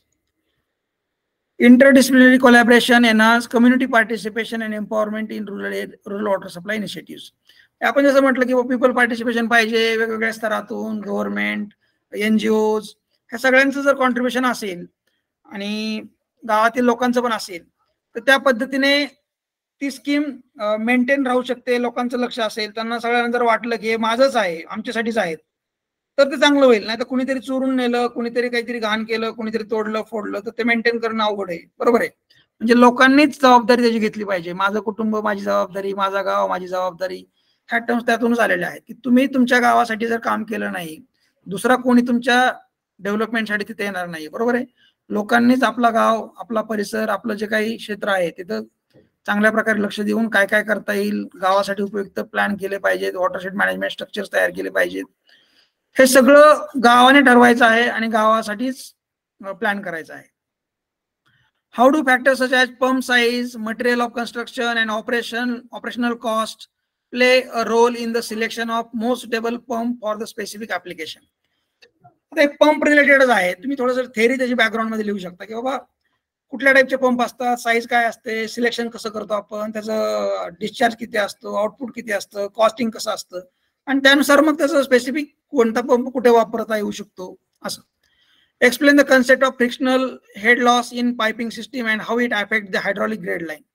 आता हे major loss due to friction, त्याच्यामध्ये मेजर लॉस झाला, मायनर लॉसेस वेगवेगळ्या प्रकारचे अजून आहेत, कॉन्ट्रॅक्शन, एक्सपान्शन, ऑब्स्ट्रक्शन, बरोबर आहे. तर ड्यू टू बेंड आहे किंवा वेगवेगळे डिव्हाइस आपण त्याच्यामध्ये ऍड करतो, तर त्यानुसार ते मायनर लॉसेस असतात. मेजर लॉसेस मध्ये फ्रिक्शनचा लॉस आहे, त्याचा जो फॉर्म्युला आहे डार्सी वेज इक्वेशन वगैरे मधलं वगैरे थोडंसं बघितलं तरी आपल्याला ते क्लिअर होते. म्हणजे ओव्हरऑल पाईपलाईन डिझाईन करताना आपण कशा प्रकारे लॉसेस कन्सिडर करून त्याचं हेड म्हणजे कन्सिडर करतो. म्हणजे उंच ठिकाणी जर गाव असेल तिथपर्यंत आपल्याला पाणी न्यायचं असेल तर त्या पद्धतीने आपण हे लॉसेस ओव्हरकम करून पाणी डिझायर डिस्चार्ज पाणी जाईल या पद्धतीचं मोटार किंवा पंप हे सिलेक्ट करणं गरजेचं आहे, बरोबर आहे. म्हणजे इन जनरल आपली पाईपलाईन कशी प्लॅन केली जाते ह्याचं अंडरस्टँडिंग असणं गरजेचं आहे. Then what is significance of selecting an appropriate rising main and its appurtenances to control water hammer in the water supply system. जे जनरल थेरॉटिकल बॅकग्राऊंड आपल्याला लिहायचं आहे किंवा टेक्निकल बॅकग्राऊंड जे आहे किंवा वॉटर हॅमर काय असतं ते म्हणजे पेनस्टॉक किंवा जे हायड्रोइलेक्ट्रिक पॉवर प्लांट असतात त्या ठिकाणी जनरली कोयना हायड्रोइलेक्ट्रिक पॉवर प्लांट जे आहे कोयना डॅमचा, त्याच्यामध्ये जे सर्ज वेल वगैरे असतात वेगवेगळे, पण आपल्या पाईपलाईन मध्ये सर्ज वेलचा वगैरे विषय नाही, परंतु वॉटर हॅमर इफेक्ट होऊ नये म्हणून कशा प्रकारे आपण काळजी घेऊ शकतो वगैरे त्या गोष्टी आपल्याला लिहिता येतात. Explain how the interdisciplinary approaches can contribute to the developing innovative and context-specific solutions for rural water supply challenges. Interdisciplinary approach ह्याच्यावरती आपण थोडक्यात बोललेलो आहोत, तर तेच थोडंसं तुम्हाला अजून एक्सप्लोर करून लिहायचं आहे की डिटेलमध्ये कशा प्रकारे काम करावं लागतं कोणाला, आणि त्याचं सगळ्यांचं कॉन्ट्रीब्युशन असेल, त्यातून मग इनोव्हेटिव्ह आणि सोल्युशन कसे मिळतात वगैरे. What are the key features and capabilities of Jalatantra software that distinguish it from other similar tools? आता हे जलतंत्र सॉफ्टवेअर जे आहे IIT बॉम्बे त्याच्यावरती आपण डिस्कस करू, त्याच्यावर तुम्हाला सहज लिहिता येईल एकदा बघितलं की, व्हिडिओ बघितलं की. Then explore the importance of level sensors in water storage facilities. ते साधं सिंपल आहे बघा, म्हणजे मी आतापर्यंत जेवढं सांगितलं तेवढ्यावरही तुम्ही त्याला डिस्क्राईब करू शकता. म्हणजे इन जनरल आता मी सांगितलं, उदाहरण दिलं, समजा सोसायटीमध्ये खाली एक ग्राउंड वॉटर स्टोरेजचा खाली एक रिझर्वायर असतो, बरोबर आहे, त्यात पाणी येऊन पडतं नगरपालिकेचं, आणि आपल्याला पाणी पाठवायचं असतं बिल्डिंगच्या वर. तर बिल्डिंगच्या वर टाक्या असतात, आता ह्याच्यामध्ये तुम्हाला जर लेवल सेन्सर्स लावले बघा ऑटोमॅटिक, तर काय होईल, खालच्या टाकीमध्ये पाणी पडत राहील, तर ते पण तुम्हाला कंट्रोल करायचं असेल किंवा ते टाकी भरल्यानंतर बंद व्हावं, तर तुम्हाला काही वेगवेगळ्या प्रकारचे डिव्हाइसेस किंवा ते सेन्सर लावता येतील की त्याचं ते येण्याचं पाणी बंद होईल, किंवा त्या पद्धतीने त्याचं जे आउटलेट इनलेट आहे किंवा टाकीतलं जे इनलेट आहे किंवा पाण्याचं पाईपचं जे आउटलेट आहे ते ऑटोमॅटिक बंद होईल, आणि त्याच्या पुढे ते पाण्याची लेवल खाली खाली गेली की परत ते ओपन होईल एक ठराविक लेवलच्या खाली. म्हणजे अशा प्रकारे टाकी ती भरलेली राहील. तसंच तुम्हाला पाणी वरती पाठवायचंय तर वरच्या टाकीमध्ये सेन्सर असतील, तर त्या वरच्या टाकीमध्ये सेन्सर असतील की पाण्याची लेवल ठराविक लेवलच्या खाली गेली की पाणी पंप केलं जाईल, वरच्या टाकीमध्ये पाठवलं जाईल. म्हणजे अशा प्रकारे तुम्हाला वरच्या टाकीची लेवल फुल भरता येईल, खालच्या टाकीची लेवल फुल भरून ठेवता येईल, प्रोव्हाइडेड दॅट की तुम्हाला पाणी पुरेसं येत आहे, बरोबर आहे. म्हणजे अशा गोष्टींचा वापर आपण ऍडव्हान्स ह्याच्यामध्ये करू शकतो. मॅन्युअली वेस्टेज जे होतं की टाकी भरली का बघा, पाणी वाहून गेलं, टाकी भरून वाहिली, हे टाळू शकतो आपण. Write note on use of instrumentation and robotics in water supply systems. आता रोबोट्स वगैरे एवढं काय ग्रामीण भागामध्ये तिथं काय गरज नाहीये, माणसं आहेत, माणसं काम करू शकतात, but still you have to explain the role. किंवा चांगल्या प्रकारचं इन्स्ट्रुमेंटेशन असेल, कोणते कोणते इन्स्ट्रुमेंट आपण वापरतो, त्याचबरोबर रोबोटचं काय काम होऊ शकतं का वगैरे, अशा प्रकारे ऑटोमेशनचा वगैरे गोष्टी तुम्ही त्यामध्ये डिस्क्राईब करू शकता with the diagram, with some sketches. Discuss SCADA, supervisory control and data acquisition. SCADA software आहे, टूल आहे. ट्रेंड अनालिसिस आपण डिटेलमध्ये बघूयात. त्या पद्धतीने या टॉपिक थोडा जर वेळ दिला आपण तरी त्याच्यावरती आपल्याला इझिली लिहिता येऊ शकतं. Describe the functioning and applications of flow meters in the water supply scheme. Also enlist different types of flow meters. Flow मीटरचं काय काम आहे, त्याचं फंक्शन काय आहे, ते आपण इझिली त्यामध्ये अभ्यास करून अजून समजून घेऊ सगळं. Explain in detail what do you understand by GPS, global positioning system. Give the applications of GPS in water supply engineering. बरोबर आहे. म्हणजे वॉटर सप्लाय इंजिनिअरिंग मध्ये जीपीएसचं काय ऍप्लिकेशन आहे, तर तुम्हाला लक्षात आलं पाहिजे की ग्लोबल पोझिशनिंग सिस्टीम म्हणजेच लोकेशन, लॅटिट्यूड, लॉंगिट्यूड संदर्भात आपल्याला बोलायचं आहे. मग त्या पद्धतीने वॉटर सप्लाय स्कीम प्लॅन करताना त्याचा काय फायदा होऊ शकतो, तर ह्या गोष्टी आपण त्यामध्ये क्लिअर करू शकतो. Discuss the potential future applications and advancements in the pH sensor technology for water quality monitoring. Potential future applications. आता तुम्हाला थोडं पुढचं लिहायचं आहे. पीएच सेन्सर काय असतो, पीएच म्हणजे काय, त्याच्यामध्ये काय ऍडव्हान्समेंट आहे, टेक्नॉलॉजी काय आहे, त्याच्यातून वॉटर क्वालिटी कशी मॉनिटर होईल, पीएच किती चांगला असतो, किती पाणी पिण्याच्या पाण्याचा किती पीएच पाहिजे, ह्या गोष्टी आपल्याला लिहिता येतात त्याच्यामध्ये. देन क्वेश्चन नंबर 7 मध्ये बघा, what are the different operations and maintenance issues related to water supply systems. O&M म्हणजे वॉटर सप्लाय स्कीम मध्ये काय काय आपल्याला इश्यूज येतात. Explain the role played by the villagers in handling these issues. म्हणजे villagers म्हणजे त्या ग्रामीण भागातल्या लोकांनी कसं प्लॅन केलं पाहिजे, लिहिता यायला पाहिजे आपल्याला, त्यात इझिली आहे. Explain the necessity of record drawings in the relation to rural water supply systems with specific reference to as built drawings. As built म्हणजे काय, जसं की बिल्डिंग बांधली आपण, तर त्यावेळेचे ड्रॉइंग जर माहित असतील आपल्याला, तर बिल्डिंग मध्ये काय आपल्याला कामं करायची असतील त्या ड्रॉइंगचा रेफरन्स घेऊन आपल्याला रिपेअर अँड मेंटेनन्स वर्क करता येतं. तसंच आहे की पाईपलाईन स्कीमचे सगळे डिटेल्स आपल्याकडे असतील तर आपण त्याच्यावरती काम करू शकतो. Explain the process of periodical maintenance of pumping machinery used in water supply systems. You explain the process of periodical maintenance of pumping machinery used in the water supply systems along with necessary documentation required. Periodical maintenance म्हणजे काय, त्याच्यावर आपण चर्चा केली, लिहू शकता सहज, 9 मार्काला आहे बघा. Give brief note on leakage detection techniques and it's necessity in the water supply systems. काय, मला तर काहीच म्हणजे कुठं अवघड वाटत नाही याच्यामध्ये, की बाबा तुम्ही लिहू शकत नाही, म्हणजे आताच्या लेवलला सुद्धा प्रिपेअर करून परीक्षा द्या म्हणलं तरी तुम्ही पास होऊ शकता. बरोबर आहे. काय अडचण वाटते?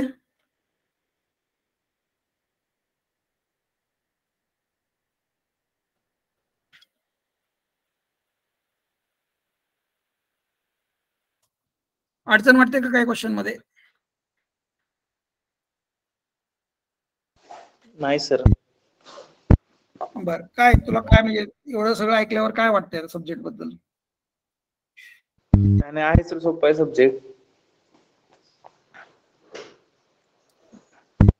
आणि आपण तर सगळं घेणार आहोत, ऑलरेडी रेकॉर्डेड व्हिडिओ आहेत, क्वेश्चन पेपर आहेत, सगळं आहे. आपण जर बेसिक सिलेबसला धरून जर प्रिपेअर केलं तर आपल्याला कसलाही क्वेश्चन आला तरी आपण लिहू शकतो. ह्या क्वेश्चन पेपर मधलं थोडंसं टेक्निकल जरा म्हणजे लँग्वेज जी आहे थोडीशी जरा कडक वाटते, त्याच्यामुळे थोडंसं मुलांना, जे मागच्या वेळेचा अनुभव सांगतोय की मुलांना थोडंसं अवघड वाटलं, परंतु आता जरी बघितलं तरी नीट जर विचार करून लिहिलं तर त्यामध्ये काय अवघड नाही. फक्त क्वेश्चन थोडेसे फिरून विचारले की जरा मुलं कन्फ्युज होतात, एवढंच आहे. आत्ताच एक लेटेस्ट तुम्हाला मी दाखवतो.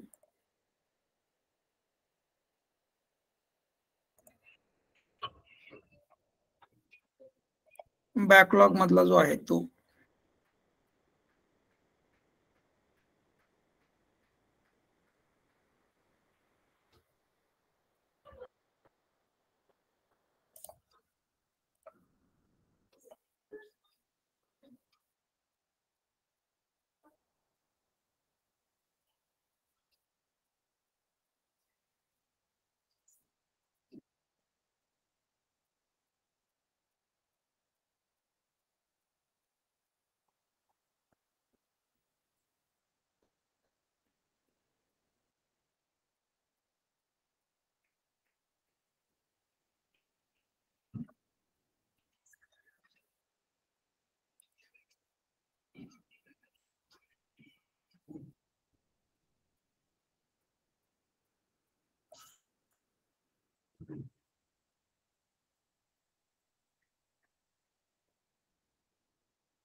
हा आताचा बघा.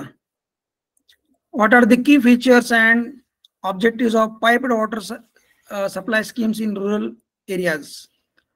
How do rainwater harvesting system contribute to the rural water supply, and what factors affect their effectiveness? What is the score depth and why it is important to calculate it when locating a well in a river bed or on a bank? Discuss the potential risks and consequences of inadequate score depth estimation. Lakshya, questions? Rainwater harvesting, piped water supply scheme, score depth. Discuss principles and functioning of community managed pipe water supply schemes in rural areas. People's participation. What are the key steps involved in the establishing and sustaining such a scheme? This scheme चालू राहण्यासाठी लोकांनी काय केलं पाहिजे? People's participation आपल्याला महत्त्वाचं आहे, त्यांनी लक्ष दिलं पाहिजे. What are the essential components of typical water supply scheme? Typical water supply scheme मध्ये काय असतं? Describe the role and functions of each component such as intake structure, treatment plant, storage facilities and distribution network.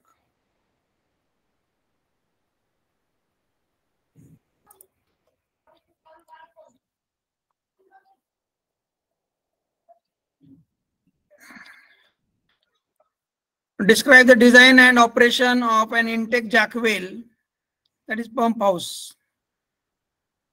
What are the key components and how does it function to extract water from underground source? Discuss the advantages and limitations of using a jack well as intake structure. आता थोडेसे structure काय काय आहेत आपण ते बघणार आहोत. म्हणजे थोडक्यात मी तुम्हाला सांगितलं की नदीमधून किंवा धरणामधून पाणी आणताना आपण तिथं एक पाणी गोळा करण्यासाठी इंटेक स्ट्रक्चर तयार करतो, त्याला जाण्याचा एक पाथ तयार करतो वरून, आणि मग आपल्याला ते पाणी तिथं मेंटेनन्स करणं किंवा तिथं अप्रोच करणं, पाण्यामध्ये शिरणं, ते मोटर पाहणं, ह्या सगळ्या गोष्टी बघता येतात. आपण कुरकुमला जाऊन पाहू वाटल्यास. Attend the following questions. What are the interdisciplinary aspects involved in the implementation of rural water supply project? Interdisciplinary aspect बघायचे आहेत, म्हणजेच इन्स्ट्रुमेंटेशन आहे, त्याचबरोबर मेकॅनिकल, इलेक्ट्रिकल, ते पॉइंट्स लिहायचे. Explain significance of involving experts from fields such as engineering, hydrology, public health and social science in rural water supply project. आपण बघितलेलंच आहे की बाबा ग्राउंड वॉटर, हायड्रोलॉजी, जिओलॉजिस्ट, वेगवेगळे डिपार्टमेंट, हे सगळ्यांनी मिळून काम करावं लागतं, त्यावेळेस ती वॉटर सप्लाय स्कीम ही तयार होते. Then, what are the challenges in achieving the interdisciplinary collaboration in the rural water supply projects and how can they be overcome? आता interdisciplinary collaboration हे कसं चांगल्या प्रकारे करता येतं, तर ते शेवटी कोऑर्डिनेट आहे. सरपंच चांगला पाहिजे, ग्रामसेवक चांगला पाहिजे, पंचायत समितीचे लोक चांगले पाहिजे, सगळ्यांनी मिळून काम केलं पाहिजे, आणि वेगवेगळ्या डिपार्टमेंट आणि लोकांनी सगळ्यांनी मिळून गावात राजकारण आणता जर केलं तर लोकांसाठी चांगल्या प्रकारे स्कीम तयार होऊ शकते. राजकारण सगळीकडेच असतं, मग माझी पार्टी तुझी पार्टी, करप्शन हा एक विषय असतो. लक्ष पाहिजे लोकांचं. What is hydraulic testing and why it is it conducted on pipelines? पाईपलाईनचं हायड्रॉलिक टेस्टिंग काय असतं, एक व्हिडिओ आपण त्यामध्ये बघू शकतो बघा, कशा टेस्ट घेतात किंवा त्याचा स्ट्रेंथ काय काय बघतो आपण हायड्रॉलिक टेस्टिंग मध्ये. म्हणजे पाणी व्हायचं जे आहे त्याची कॅपॅसिटी तेवढी आहे का आपल्याला बघता येतं. What are the key criteria for determining the location and spacing of surge tanks and air valve in the rising main system? म्हणजे मला सांगितलं की बाबा एअर निघण्यासाठी पाईपलाईन मधली, नाही तर काय होईल, एअर लॉक झाली तर बरोबर प्रेशर येणार नाही किंवा पाणी पुढे जाणार नाही किंवा पाईपलाईन फुटू शकते. तर त्यासाठी आपल्याला तिथे एअर हॉल किंवा सर्च टँक वगैरे अशा काही गोष्टी आहेत. सर्च टँक आपल्या पाईपलाईन मध्ये नसतात शक्यतो, त्या पेनस्टॉकला वगैरे असतात, तर त्या डिस्क्राईब करायचं तुम्हाला. Discuss the challenges and potential issues that can arise during the hydraulic testing of pipeline and how they can be addressed. मला वाटतं हा क्वेश्चन वरती पण आलेला आहे ना, हायड्रॉलिक टेस्टिंगचा क्वेश्चन वरतीच होता ना.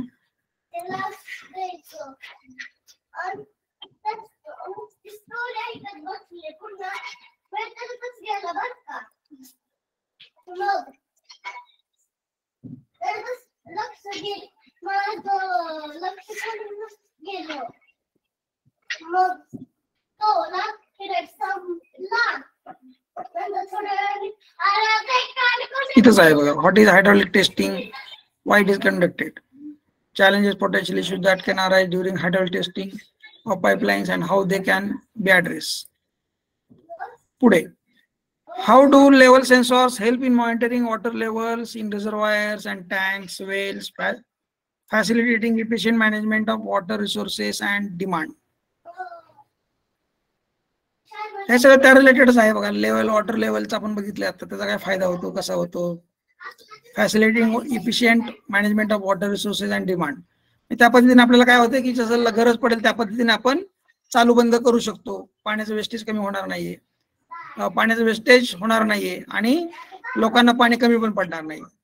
Right brief note on SCADA based automation and PLC in water supply system, software related लिहायचंय. Then discuss following, remote monitoring and control. आजकाल बघा मोबाईल वरून सुद्धा आपल्याला कॉल करून सुद्धा काही पंप चालू करता येतात, बंद करता येतात. म्हणजे अशा वेगवेगळ्या प्रकारचं मॉनिटरिंग कंट्रोल गोष्टी आहेत. CCTV आहे, आपण CCTV लावून थोडं काही प्रमाणामध्ये इन्फ्रास्ट्रक्चर किंवा काही चोरी होते का, पाण्याची लेवल किती आहे, लेवल काय, CCTV ने पाण्याची लेवल नाही बघता, आपण सेन्सॉर वगैरे बघू शकतो, परंतु त्या परिसरामध्ये लक्ष ठेवू शकतो. डाटा लॉगिंग, डाटा काय असेल त्या रिलेटेड आपण गोष्टी अजून प्लॅन करू शकतो, बघू शकतो.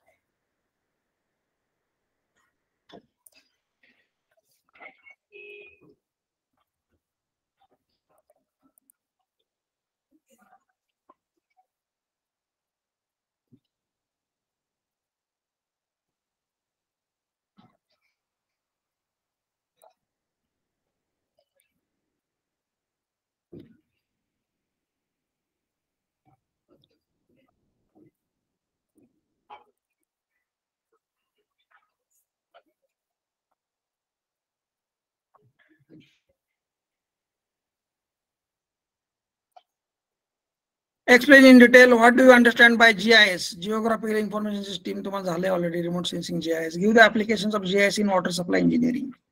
मॅप बनवणं काम असतं GISचं. त्या पद्धतीने तुम्ही प्रॉपर प्लॅन करू शकता सिस्टीमचा, डिझाईनचा, हे लक्षात घेता येईल.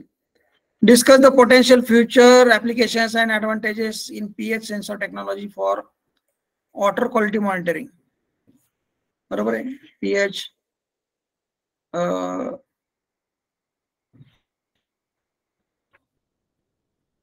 फ्युचर ऍप्लिकेशन्स म्हणजे त्यात ऍडव्हान्समेंट काय आहे वगैरे ते आपल्याला लिहिता येईल.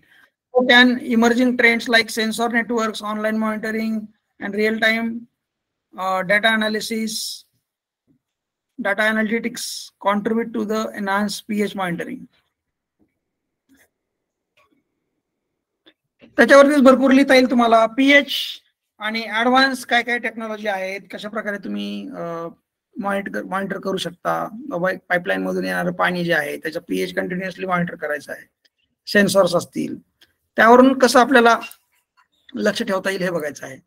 Explain the process of periodical maintenance of pumping machinery used in the water supply systems along with necessary documentation required. Periodic maintenance झालेलं आहे. Explain the necessity of training to villagers on operation and maintenance issues likely to be encountered in water supply schemes.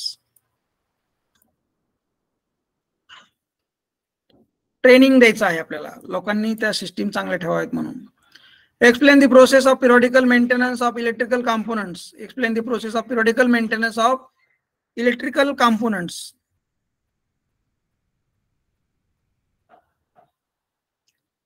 पिरियडिकल maintenance म्हणजे preventive maintenance सारखं आहे. आपल्याला चांगल्या प्रकारे system सगळ्या ठेवा. Electrical component used in the water supply system along with the necessary documentation required. म्हणजे जे पंप आहेत किंवा इलेक्ट्रिसिटी आहे त्याचा रिलेटेड आपल्याला काय काय मेंटेनन्स करावं लागेल, बघावं लागेल, सगळ्या गोष्टी आपण व्यवस्थित ठेवणं गरजेचं आहे. So give brief note on leakage detection techniques and it's necessity in the water supply system.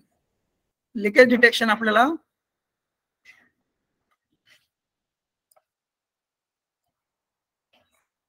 वेगवेगळे टेक्निक आहेत, मग आपण ऑलरेडी आपण डिस्कस केलेलं आहे, ते आपल्याला एक्सप्लेन करता येईल.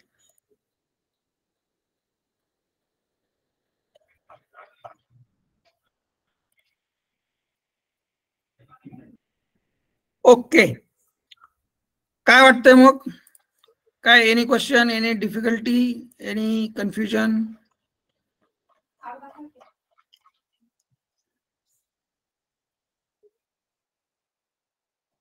काय बोलायचे सांगा, तुम्हाला काय वाटतंय? पुढे आपले लेक्चर होत राहतील, त्याचं डिटेलमध्ये आपण टॉपिक बाय टॉपिक सुद्धा कव्हर करेल सगळं. पण ऍज अ फर्स्ट लेक्चर तुम्हाला काय यात कन्फ्युजन वाटतंय, काय अवघड वाटतंय?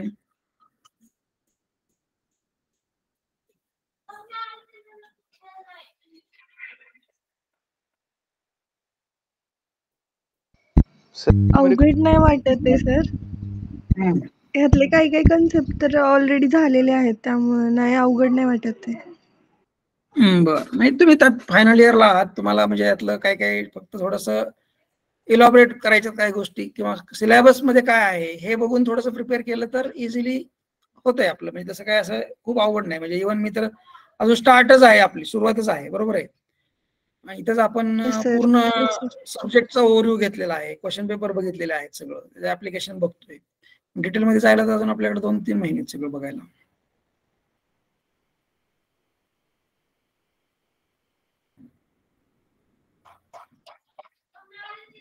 अजून कोणाला बोलायचं काय? अवंती, रोहित?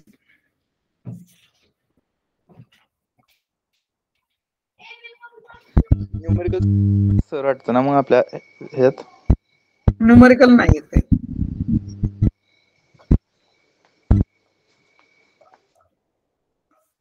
स्कोप असेल थोडासा ह्याला असू शकतो, हायड्रॉलिक लॉस वगैरे, ते आपलं फ्रिक्शनल लॉस वगैरे, पण शक्यतो सिलेबसच्या पॉईंट ऑफ व्ह्यू बघितलं तर वाटत नाही तसं काही.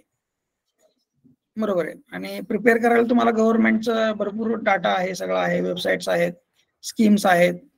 तर हे समजा तुम्हाला सांगितलं की पळसोशी, हिवरे बाजार, लांबखनी, याचे व्हिडिओ भरपूर आहेत. हे सगळं बघितलं की तुम्हाला त्यातून अजून भरपूर गोष्टी क्लिअर कळतात. आणि तेच लिहायचंय. फक्त लिहिताना जरा तुम्ही जर प्रॉपर सेन्स करून लिहिलं तर चांगल्या प्रकारे लिहू शकता. मेनली लिहायचं तर आहेच, परंतु प्रॉपर थोडंसं technically as per the question लिहायचं आहे. तुम्ही क्वेश्चन सगळे बघितले, त्याच्यावर अंदाज येतो की बाबा उद्या जरी पेपर द्या म्हटलं तर तुम्ही थोडंफार लिहू शकता, पास होऊ शकता. उद्या सुद्धा होऊ शकता का नाही? Yes sir. काय अवघड जाणार नाही तुम्हाला. अजून बाकीचा सगळ्या गोष्टींना वेळ भरपूर मिळू शकेल, प्रिपरेशन करता येईल. आणि हे आपण तर तेवढी तयारी करून घेऊ, so that you will score at least 70 और मोर दॅन 70 मार्क्स. ओके, काय बोलायचं कोणाला अजून? अवंती बोलते का? काही आहे?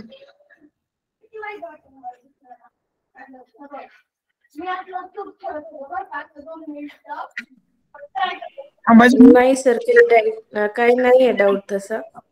बर, समजलं काय? सिलेबस वगैरे बऱ्यापैकी समजलाय आता. बर, म्हणजे मला एक लेक्चर का घ्यायचं होतं की बरेच मुलं जर अवेलेबल नसतात लगेच, परंतु हे सगळं आता कळालं तुम्हाला कंटेंट, तर मग सब्जेक्ट कसा आहे, काय कन्सेप्ट क्लिअर होतात ना. म्हणजे ओव्हरऑल काय शिकणार. इलेक्टिव्ह असल्यामुळे तुम्हाला चॉईस आहे, तो चॉईस तुमचा तुम्हाला ठरवता येतो की बाबा एक्झॅक्टली आपल्याला काय करायचं. चालेल, जाऊयात आपण पुढे हळूहळू. मग थांबायचं आता? Yes sir. ओके, चालेल, थँक्यू.